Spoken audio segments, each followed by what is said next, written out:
Matagumpay na nagtapos ang 25 miyembro ng Ginturilan Women's Association sa kursong Organic Agriculture Production NC2 sa ilalim ng pangangasiwa ng Technical Education and Skills Development Authority o TESDA. Ang pagsasana ay sinagawa ng Masbate 1st Provincial Mobile Force Company sa pamumuno ni Police Major Renante N. Arambuyong, katuwang ang RPSB Team Tagbo na pinangunahan ni Police Staff Sergeant Jose A. Pacheco.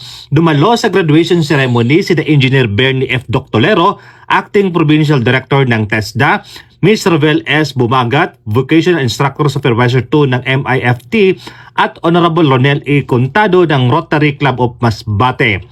Ang programa ay bahagi ng pagpapatupad ng Executive Order No. 70 o Whole of Nation Approach. Layunin ng inisyatibong ito na palakasin ang kakayahan ng mga kababaihan sa organikong pagsasaka upang madagdagan ang kabuhayan at maisulong ang kapayapaan at kaunlaran sa komunidad sa pamamagitan ng sama-samang pagkilos ng pamahalaan at mamamayan. Mula dito sa Bicol Region, ako po yung Police News Network Correspondent, Police Staff Sergeant Merck Pulito Pilipin, Dino Jr. Alakad ng batas, nakataguyod ng balitang pulis.